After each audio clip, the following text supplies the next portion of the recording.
Welcome to the Nitpicking Nerds. Today, we're talking about guilds, baby. It's our picks for the best and worst designed commanders for each two-color guild pair.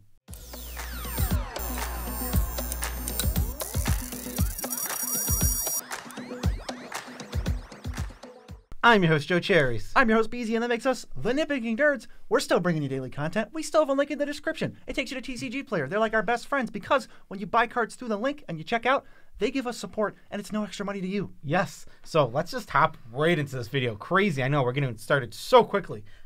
We're looking at the guilds, and we're picking our personal favorite design and least favorite design within that guild for Commander. Now, we obviously, for relevancy, all the old cards like, let's just example an Azorius, Jadet's Ojanjin, who is just a vanilla 5/4.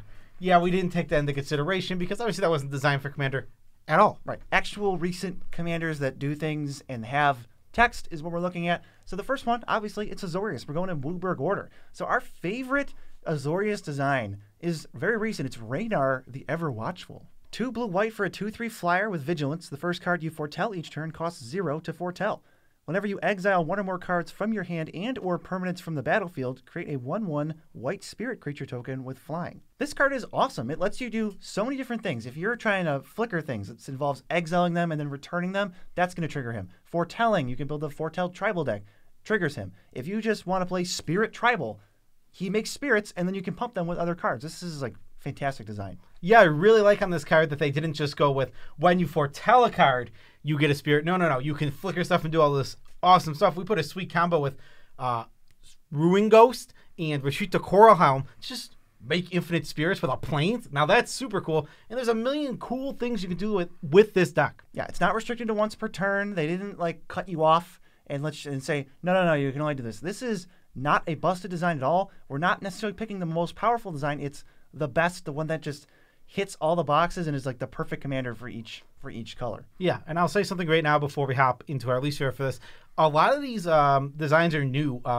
They've been hitting home runs. They're designing for Commander nowadays, and they're really doing a good job of doing it. Some of the designs for least favorite, though, are also new. But that is not the case for our least favorite in Azorius. It's the oldest one on this list. It's Grand Arbiter Augustin IV. This isn't broken. It's not, the most suffocating, restrictive commander ever. It's not an auto-lose when you play against it, but it just doesn't help you play more Commander.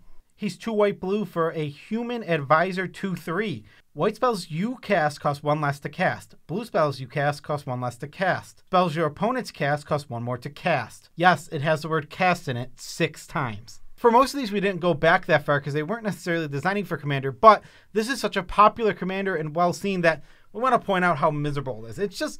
It's tough for it not to be miserable. Sure, if you put him in, once you put him in your command zone, he's a Thorn of Amethyst every time for your opponents when he's cast, and he just lets them play less magic while letting you play more magic. Now, is it strong? Yeah, it's an incredibly strong card. Very, very good, but it's just not fun for anyone else at the table except you. We just don't like this design. I just don't think it's a great design for Commander. Happens to have already been printed. I'm not going to say this needs to be banned or anything, but if I had to pick my least favorite design for a white-blue Commander that has text, it's this one. Yeah, it's literally, if I had to pick a white-blue Commander, I don't want to see it. It's just Grand Arbiter. I don't want to see him. He's not fun. Most of his decks are super not fun, and because of that, I'm off this card. Yeah, he promotes other stacks. He's usually not alone. It's not like, all right, here's my X spell deck. You just have to play around Grand Arbiter. It's like, here's, Winter Orb and Stasis and all that stuff. Ugh. Next, we're moving on to Demir. There's so many good choices in Demir. There's like at least 5 or 6 really good ones, and there's like 5 or 6 really bad ones. But our pick for favorite was Eloise Nefalia Sleuth. 3 blue-black for a 4/4 human rogue. Whenever another creature you control dies, investigate. Whenever you sacrifice a token, surveil 1. Just like Raynar, they gave you some wiggle room. It's not whenever you sacrifice a clue, it's whenever you sacrifice a token. Do you want to play tokens? Do you want to play surveil? Do you want to play clues? Investigate tribal? There's so many different things you can do. She just is so open and such a cool departure from like the blue-black good stuff mill colored cards. Yeah, I think she's a very cool design. You just get to, like you said, there's 1, 2, 3, 4, 5 different ways to go with this card, and there's cool combos. I love that March of the Machines is just infinite death triggers. That's such a silly, fun combo. Yeah, it might be super strong, but it's also just cool. Yeah, there's other weird stuff you can do if you want to get like competitive, like with the March of the Siege. If you have like Tamio's Journal and you can repeatedly sacrifice some creatures, you can just go infinite with like Nexus of Fate, where you're just like, all right, sacrifice 3 clues, extra turn, and then you get 1 clue on your turn for free. Make 2 more with Eloise, and you just can't lose. Yeah, it's completely silly, the things you can do with this card. And it's not busted. I think one of the main things you're going to notice for our favorites, they're not broken. They're just strong designs that do something a little bit different than other things in the color. Yeah, her ability is really good. This is a really good commander, but they balance it by making her cost 5. This is one where you pay a little bit for the stats that you don't want to, but I'm glad it's not blue-black for a 2/2 with the same abilities. That would be a little much. Though I do hate that she is a human. She's just a house. Why is she a 4/4? She can block creeping in. No! For our least favorite Dimir, we have Una, Queen of the Fae. 3, Dimir Hybrid, Dimir Hybrid, Dimir Hybrid, legendary creature, fairy, wizard, 5/5. Flying. X, Dimir Hybrid, choose a color, target player exiles the top X cards of their library. For each card of the chosen color exiled this way, create a 1/1 blue-black fairy rogue creature token with flying. Now, I know people sometimes use this as their cool little fairy deck leader because there's not that many fairy commanders, but that's not the problem with it. The problem is that the best way to play this card is hold up counter spells, removal spells, and a ton of instants, and keep passing, and if anyone tries to disrupt you, you counter it, and then when they don't disrupt you, you just throw all your mana into Una and make a ton of flyers. I built an Eloise deck in person, and I've tried to build almost every new Dimir commander because I don't have a Dimir deck, and I've always wanted one, but I just can't get past the deck building process. I hit a brick wall every time because I look at the deck and I go, this doesn't look exciting. This is lame. There's so many staples. There's so many auto-includes. The deck's leaning on Cabal Coffers. It's just that I feel like that's what Una is, where it just leans on all of the kind of lame black-blue cards that you've played a million times, and I just don't need to sleeve up into a deck anymore. I just feel like that's all it is to me.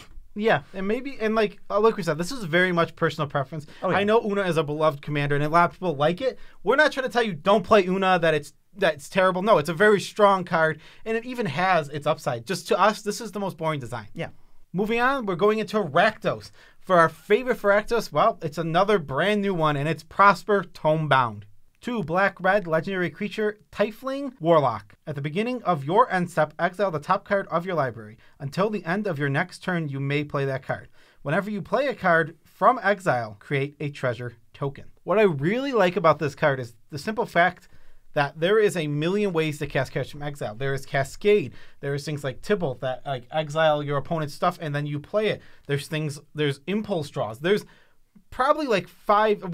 What's the rebound? Madness.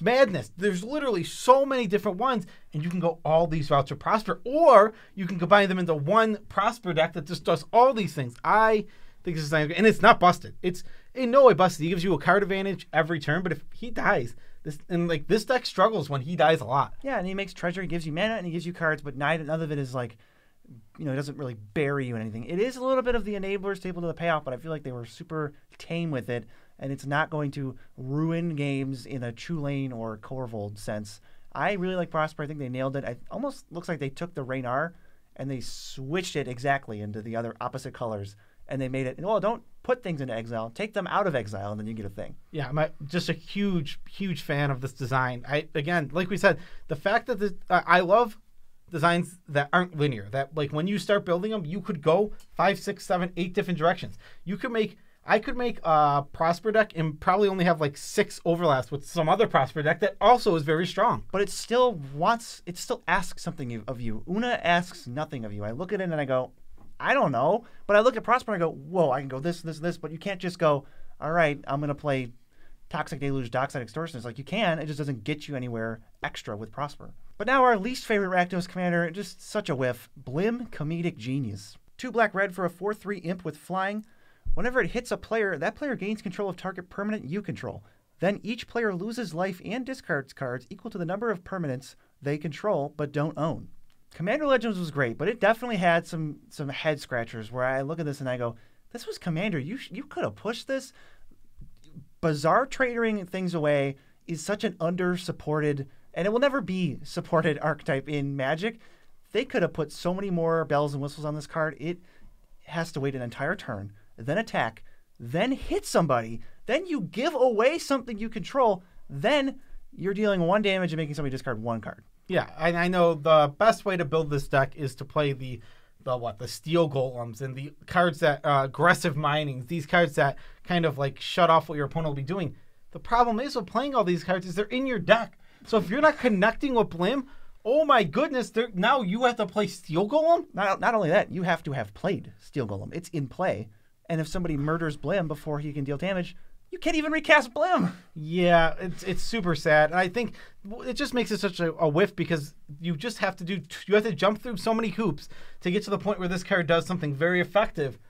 And then once you're there, they can just remove Blim, and now all of a sudden it doesn't matter, and nobody cares anymore. Yeah, I mean, dice removal is one thing, but your whole strategy hinging on one combat step after you played it and waited an entire turn just makes this not enough. It needed to say double strike, or maybe for each opponent, give them something. That way you're giving everybody a thing and they can all discard and lose one. It just doesn't do anything otherwise. I mean, it's a fun card to try to build around. I just don't think it got there at all. Yeah, you have to put so many bad cards in your deck. That's why I don't like that. When you have to put all these bad cards in your deck, when you're not doing the thing, your deck is just filled with bad cards, and that sucks. Yeah, he asks something of you, but it's not worth it. Gruel is next, and our vote for favorite Gruel design is Nayeth of the Dire Hunt from Jumpstart. 2 green for a 3/3 human warrior. Whenever one or more creatures you control fight or become blocked, draw a card. At the beginning of combat on your turn, you may pay 2 in a Gruel hybrid. If you do, double target creature's power until end of turn. That creature must be blocked this combat if able. This one is sweet. They gave us the removal of the text. This can only be done once per turn. You get to draw a card as many times as you want when things fight on different stages of the turn. When 7 of your creatures are blocked at once, you only draw 1 card. That's fine. I don't want that to be too crazy, but it's just nicely cost. It's only 4. Once you get to 5 and up, it starts to feel like you're paying kind of a lot of mana. It's recastable. I love this card. Yeah, I think it's a fights matter commander, but it's also when your stuff gets blocked, it matters. This card is very well designed in that it gives you a reason to play some of these things that you wouldn't see otherwise. These fight spells that are very medium, but like when you cast the fight spell and you at instant speed and you actually get to kill something, you put yourself at risk of being 2 for 1, but you get the reward of you 2 for 1 every time it actually resolves, making these fight spells actually cool. And if it was just fight spells, I'd be off of it. But you add in the block thing, and now we're doing something cool. We can do lure type things. We can just her own ability makes creatures have to block it. Just awesome design. Yeah, you can lean into the power matters and just say, forget the fight thing. I'll take the draw as a bonus when I get blocked, but my creatures have trample and they have 20 power, and good luck with that. And just take the whole other route to building it, and none of them are broken, and they're all super sweet to build around. So I love Nayeth. Yeah, it is still stompy-ish, but it is enough unique from like the usual like Godzilla. I play a Godzilla deck and I really enjoy it, but it's a very generic stompy, get in there, beat them with the big giant Vanilla guys. But yeah, exactly, just like that. This actually pushes in a direction. Well, so does the next one, but it's not a direction anyone wants to go. What is it, Joe? It's Tengarth, First Mate. 2 red-green, legendary creature, Minotaur Warrior, 5/5. Tengarth First Mate can't be blocked by more than 1 creature. Whenever an opponent attacks with 1 or more creatures, if Tengarth is tapped, you may have that opponent gain control of Tengarth until end of turn. If you do, choose a player or planeswalker that opponent is attacking. Tengarth is attacking that player or planeswalker. His first problem is you need him to be tapped to use his ability, but this can, we have other commanders that do this, like Kalamax. Tapping isn't too troublesome, but it is a nice little hoop to jump through. Now we go to his real problem. We have to give him away. One, we can't do it to any opponent that has a Sackalight. He's not going to make it to the end of combat, believe it or not. He's just going to get sacrificed. And then there's the fact that he could just die in combat at any time. This card is head-scratching to me. Even in Magical Christmas Land, I'm not 100% sure what you're doing with this. You have to Voltron it up and maybe try to form an alliance so that you can score some commander damage kill with somebody else. But they can block it with a bigger creature. They can block it with a Death Toucher. You can't give it away to anyone who has any way to sacrifice it or blink it or anything else that'll going to remove your equipment and stuff. And it's just terrible. They designed this for Commander, and I have no idea what anyone's supposed to do with this. And it's reflected that Precon designed Commanders usually have a ton of decks built around. Tengarth, nobody cared. Yeah, Tengarth is a total whiff for me, and it's sad when but you know what? I will give them one. I will say one thing about a design like this. They tried something different. Yeah, it was a total whiff, and yeah, it is our least favorite design for a Gruul commander in years, pretty much ever. But I do like that they tried something with this. That being said, yeah, just big old fart noise. It doesn't even have trample. It just gets chunked. You have to give it trample or something. Let's just move on. Now it's Selesnya's turn. Our favorite is pretty old, actually. It's Tristani, Selesnya's Voice. Green, green, white, white for a 2/5. Whenever another creature enters under your control, you gain life equal to its toughness, and you can pay 1 green, white, and tap her to populate. That creates a copy of target creature token you control. I love this card. This lets you go. You want to go life gain? You want to go giant, ridiculous tokens? Do you want to go swarm and just forget about the populate thing and gain some life off of it residually? I love Tristani. This is a home run. I think the thing that I love about her more than anything is she truly pays off the big token. Big tokens are something you can do in Commander, and they're all right. But she really pays it off with both populate and the life gain. She just combines both of these to make this awesome deck that can play cards like, what is it, Phyrexian? Processor. That Processor. jank artifact. It's so jank. And that's what's so awesome is that this card just takes janky cards like that and makes them good. And I really love Tristani's design because there's no other place to really play these big, weird tokens because what's paying them off? She does, and that's what's awesome. And there's usually no reason to go that big. It doesn't get you anywhere. But it's like, oh, well, now I have 7 of them. That's much different. Also, I don't think Helm of the Host is that great, and it usually doesn't spark anything in me, but this is no more than any other commander ever. I want to put Helm of the Host on Tristani. It's so silly. They just start making more of each other, and then you gain like a 50,000 life whenever a token enters. Yeah, you gain like or a creature. Even when the third one enters, you're gaining 10, right? You gain 10 life, and you have a new Tristani that can populate. It's like, come on now. Haste and doesn't even have to attack with the Helm of the Host. I know. I want to do this now. You could use it to populate. Yeah, it's so sweet.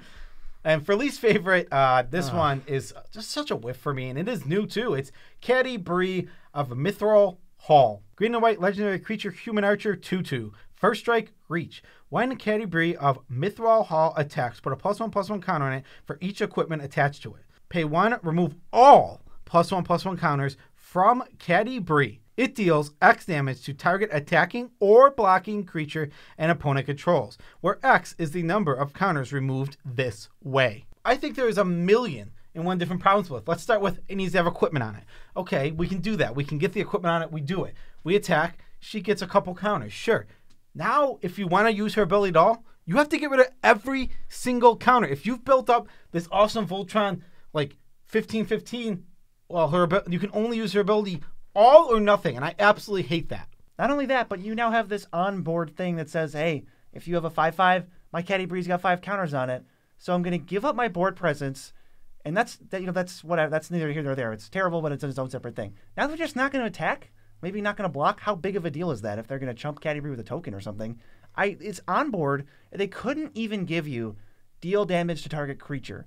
If this was maybe X, remove X counters, it deals X damage to target creature. Now we're starting to get somewhere because you can go counters. You can go equipment. Which way do you want to take this? None of this card makes any sense, and I don't think it amounts to anything playable. Especially because the attacking and blocking thing, it's nonsense. That's so bad. It is a white thing that you have to be attacking or blocking. That's the color pie says, white can deal damage to attackers or blockers. It's just never good in Commander. We don't want to wait for something to be in combat and attacking for us to finally want to kill it. We want to kill it whenever we want to kill it because it's going to be a threat, maybe not in combat. So if it's something like Prosper that you need to get off the board, oh no, you can't get it off the board because Caddy Bree is a piece of poop. Right. Or I have 12 counters on my Caddy Bree. Okay, if you want to kill some annoying creature, you're going to have to waste all your counters and start over.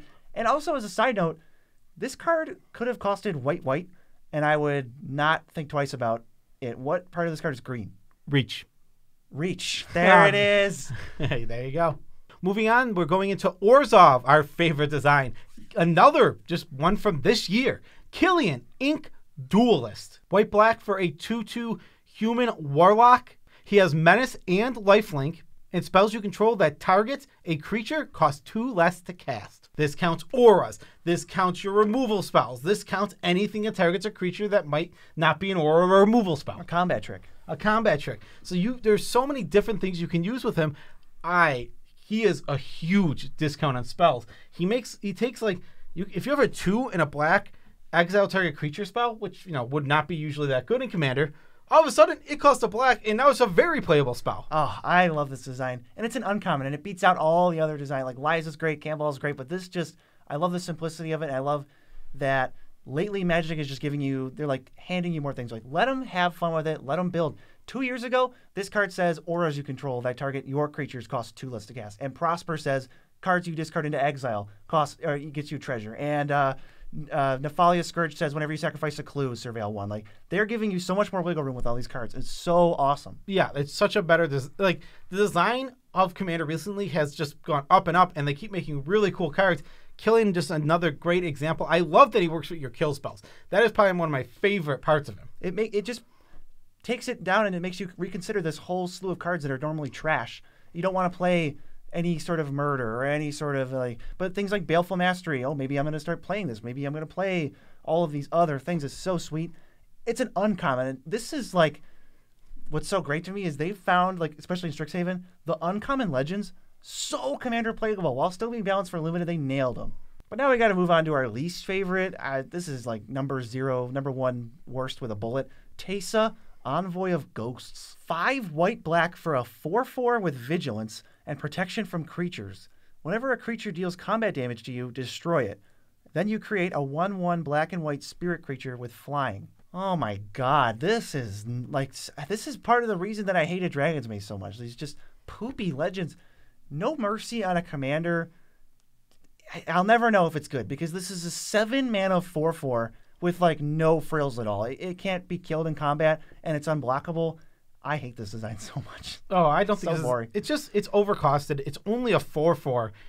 You're paying 7 mana to get a 4/4. Not that great. Sure, it's not blockable, basically. That's not very good. I guess it also can't die to random creature-based removal. The Naiath deck's going to have such a hard time. Yeah, like there is upside to this card, and it does kind of make almost a playable card. But I think at 7 mana, it's not good. And it's so boring. No Mercy is not that good. I don't have to attack you to kill you. Sometimes when I attack you, you just die anyway. And that won't even stop me because the trigger to destroy my creatures gets exiled and then nothing happens. And I just keep all my stuff. Yeah, I just don't think this, like a card that, like preventing your opponents from attacking you for like a couple turns is going to be enough to save you. They'll just wait till they can get rid of your Teysa, and now she's gone.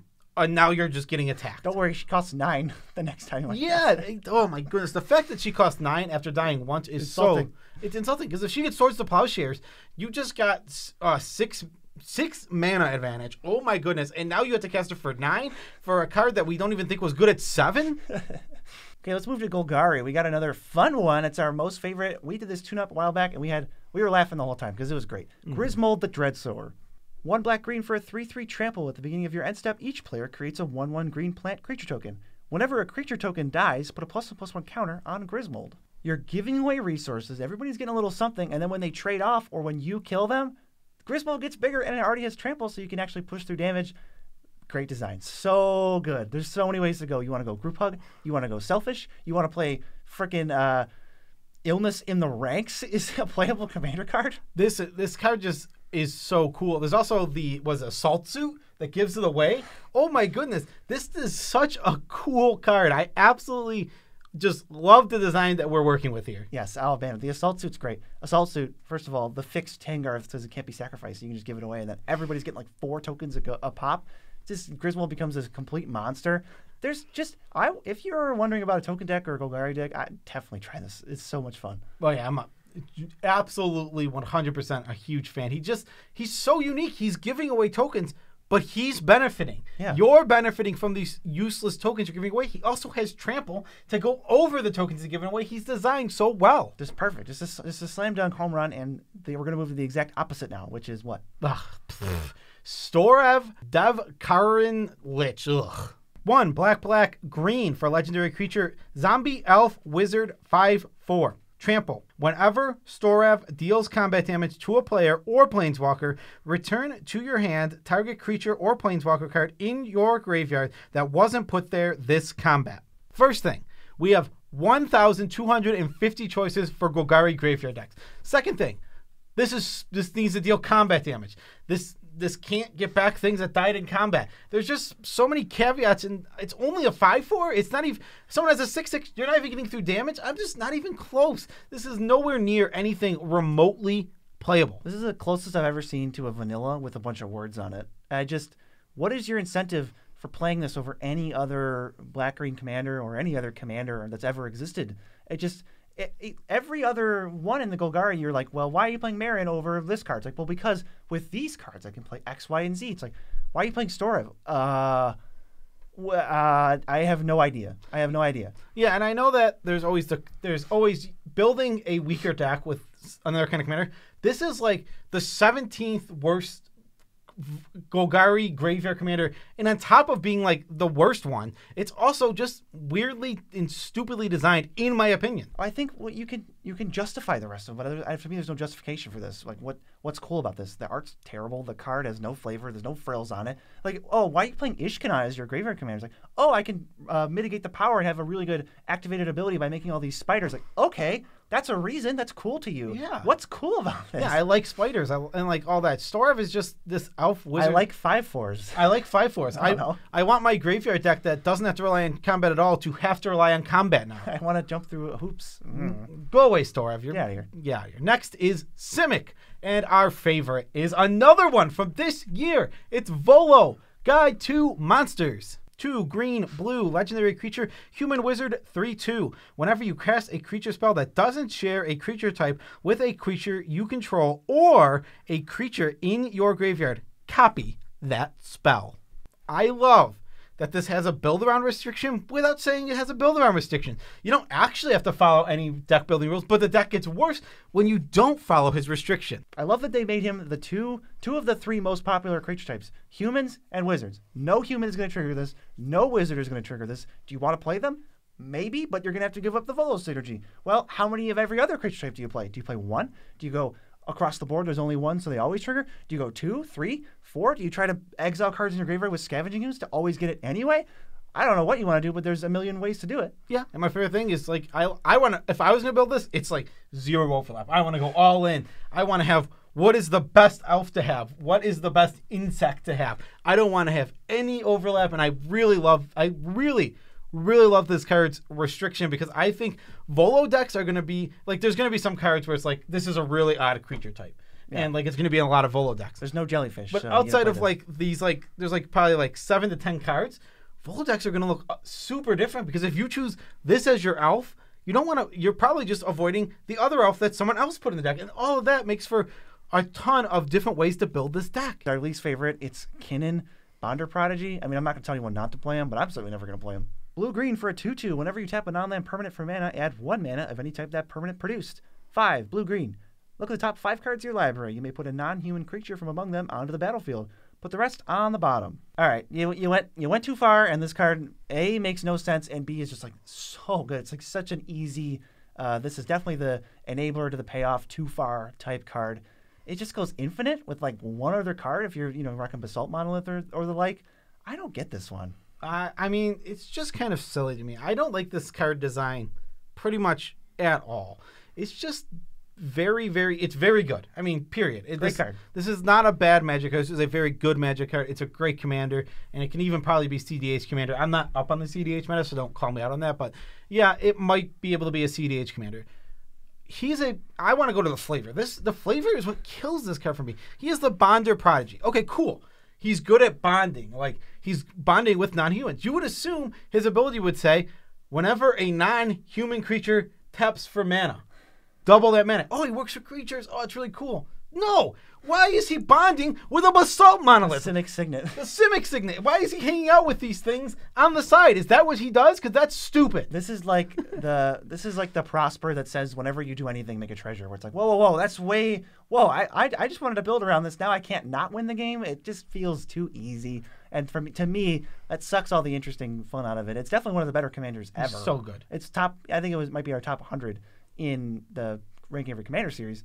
And just, to me, they push it too far, and then it kind of just sucks all the life out of it. Yeah, I agree. If this card, I think more than anything, this design just making no flavor sense at all kills me. Also, one other thing before we move on, flavor-wise, he is a Bonder Prodigy. Bonding has been going on the plane for like a month. Yeah, for like 5 minutes. How can he be a prodigy at something that just started? That doesn't even make sense. Yeah, as soon as the Ikoria storyline starts, we're introduced to everybody, and it's like, whoa, people are starting to bond. That wasn't a thing, and he's just, how do we know he's better than anyone else? It's not like they have telephones and the internet. But that brings us to Izzet, the second last guild. Our favorite, not even close, baby, Clad Telcor Engineer. 4 red, blue for a 4/4 artifact creature. Your creature tokens have haste, and at the beginning of combat on your turn, you make a 2/1 blue artifact mirror token, and then you can choose a token you control. All of your tokens turn into that token, and now they have haste because of Clad, and you just smash in. This is good with constructs. This is as good with if you want to go wide and make clues, food, treasure, thopters, servos, anything. Literally pick your favorite thing and do it. Yeah, you put a big creature in there. Anything like could be let's see, an Inferno Titan. It doesn't matter. Just any big creature that's not legendary, and then you play your Rite of Application. You play your Sublime Epiphanies. You play cards like this that make copies of your creature. The tokens. The tokens, and then you go to combat and you turn all of your tokens, maybe even your treasures, into like Inferno Titans. Well, guess what? I guess I win on this attack because I don't see how you're surviving. And there's cool static abilities. I won a game where I made 10 Lodestone Golems. Like, you just can't cast spells now, and here's 10 5/3s coming in. This is so sweet. You can literally do anything under the sun, and it's not broken at all. If anything, it's a little clunky and hard to pull off. Yeah. And for our least favorite is, again, this is another very, very good Magic card that we're not telling you not to play, but in our opinion, we don't like the design. It is Niv-Mizzet Perun. Blue, blue, blue, red, red, red. Legendary creature, dragon, wizard, 5/5. Niv-Mizzet Perun cannot be countered. Whenever a player casts an instant or sorcery, draw a card. Whenever you draw a card, deal 1 damage to any target. Now, all that is really powerful and really good, but I think it's again just a little too far and a little too good. The fact that it can't be countered means this is hitting the battlefield. In order to remove it, most likely you have to use an instant or sorcery. Sometimes you can use other things to remove it, but other times you can't. And then there's the thing that I think takes us from. So like all that I think is fine. And like he's always going to get value. He will die. He is hard to cast.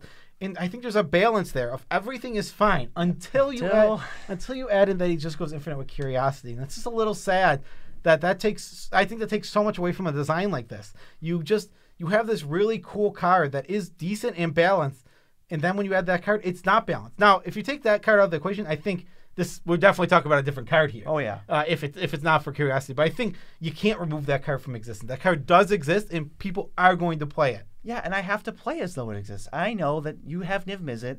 It's not Niv-Mizzet. There's a 50% chance you just lose if I untap with this. I don't want that to happen, so now I have to kill this or be killed. It ends games on the spot. It doesn't do what it looks like it does. It looks like it's this hard to cast, really fun, kind of like Nezahal type card, and it just isn't that. And it goes way far and beyond, and it is this annoying, repeated 2-card infinite with like 3 or 4 different cards. Yeah, and I think I want to say this. I want to say Niv-Mizzet Perun is a card that is so close to going from like what we're saying here is our least favorite design to a design we would like. If it wasn't for the existence of the curiosity and fear, and yes, if you build a deck without that, you'll probably build a cool deck. But when I sit down against you, unless you tell me specifically, you don't have these combos, I have to be scared the whole time. Every single time I sit across from Niv-Mizzet Perun because he's designed to do this. Yeah, he just goes infinite with a ham sandwich, and we have to be packing some anti-ham tech. Oh yeah, and the fact is he can't be countered. Not being able to be countered just makes this card so much stronger. I do like that it is a very fine line between amazing and miserable. Mm-hmm. All right, last one, Boros. Our favorite Boros commander is very recent because it's Osgier the Reconstructor. 2 red-white for a 4/4 with vigilance. 1, sacrifice an artifact. Target creature you control gets +2/+0 until end of turn. X, tap. Exile an artifact card with mana value X from your graveyard. Create 2 tokens that are copies of the exiled card. Activate only as a sorcery. I want to say something about this one that is very interesting to me. I think this also rides that line of between miserable and amazing design. I have heard a lot of people say when this deck is built certain ways, it is very miserable to play against.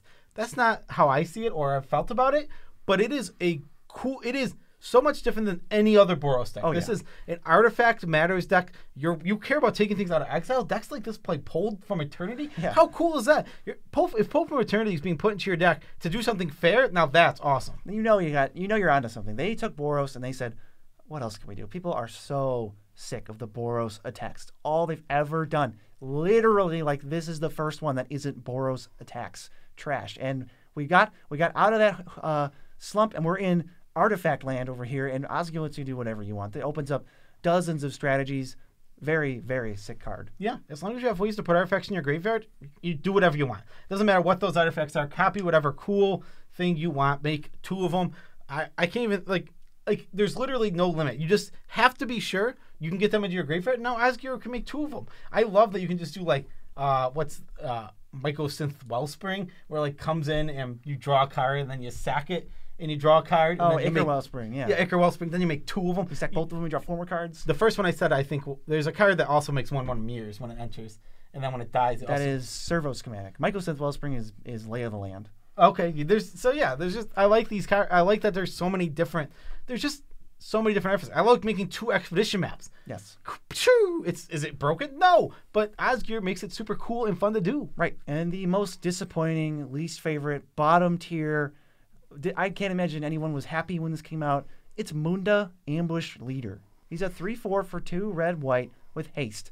And whenever he or another ally enters under your control, you look at the top 4 cards of your library, and this is where they mess it up. You reveal any number of ally cards, and you put them on top of your library in any order. Like, are you kidding? This is the most egregious miss of a card I've ever seen. All they had to do, literally all they had to do, was say, put one of them into your hand and the rest on top. This card is so bad. It never saw standard play. It never saw anything. Allies are not busted. They're not even good. They're just a fun, cool little, like, side road to go down. And God forbid we have a payoff for allies, because no, they have to go on top of your library. If you want to put multiple allies in play, screw you. You're going to just rearrange the top 4 cards of your library now. This card is, and I think even more than that, like, so that's already super disappointing. This card doesn't do anything. It doesn't give you card advantage. It just makes you stack allies on top and put the rest of the cards in the library. What if you want to draw another card that isn't an ally? Too bad. That's not what this card does. What if something changes and the board gets wiped? Too bad. Your next 4 draws are allies. Yeah, I absolutely just, it's such a whiff, and it's so sad of a design. And on top of that, there are only 48 other legal red-white allies. Right, and they couldn't give us a draw card. Who is this? What is this breaking, even in standard or any format ever? It's not breaking anything. This design is pretty much just, one critical mistake was made. I mean, it stinks. Yeah. I mean, this card is awful. Right. But that is our favorite and least favorite of the guilds. Tell us what you think. What are your least favorite designs? What are your favorite designs in the comments below? Whoa. That is our video. Special shout outs to all of our patrons. Love you all as much as we can without making you uncomfortable. Honestly, you guys, so awesome. All the support we've been getting. We are working on Scuffle Shuffle currently. I just want to, for all our backers who are wondering, we are getting the official table we'll be playing on next on October 26th. Just to throw out a date for you guys. We should have almost all the equipment in by that time. I think October 26th we should have almost all of the equipment. We have the mics, we have the table, we have the boom arm, we have the chairs. The only thing we need, I think, that we're working on is potentially an office space to go record in. But that isn't really going to be that hard. I've called 3 or 4 places already, and we're getting quotes and estimates and stuff. So it's going to be great. Also, there's a link in the description. TCG Player. Go to there, buy the cards, check out of the cards, get them out of your cart, and buy them and into your hands. And when you buy them, we get a kickback on the order courtesy of our friends at TCG Player. Not courtesy of you. You spend the normal amount of money. And last but not least, we have a Discord. If you want to go into the Discord, go to the description, find that Discord link, click it, and then it'll take you to the Discord, and you can just join, hang out with us, share memes, talk to people who like Nitpicking Nerds, talk to the Nitpicking Nerds. Yes, and as a tidbit about our lives, we're going to delve into the magic news a little bit, now stay away from our lives. It's the MTG Casual Play Design Team. This was just announced recently, today or yesterday. Melissa Del Toro is going to be heading that up, and they're going to be focusing on finding rates/play patterns that make the format more fun for everyone. And that just sounds super fresh and exciting to me. Yes. Also, like, things that we're looking at. How likely is something to show up? How fun is it? How hard/easy is it to play? Does it have counterplay? And without sounding like a salty dog or trying to be mean or anything, I think this is the kind of thing Commander needs. And I think a group like this would be awesome, in my opinion, without sounding insulting, to replace the Rules Committee. My personal opinion. That's just me. As a potential alternative, this seems like a good idea. I feel like they're going to have so much data. This is just where we're going to start seeing less not that there was, but in a similar vein to how they cut land destruction out of Magic, we're going to start cutting other stuff. And I think maybe they'll even start cutting the Dockside Extortionists and just give us this happy medium of all the awesome cards we just talked about. Yeah, I think this is definitely a step in the right direction. This casual design play team that is basically designing for Commander is perfect. I am super happy about this announcement, and I hope things like this continue to follow and hopefully go away that I hope for. Yeah, I can't wait. Peace out, Trap Scout. I almost forgot. Twice in a row.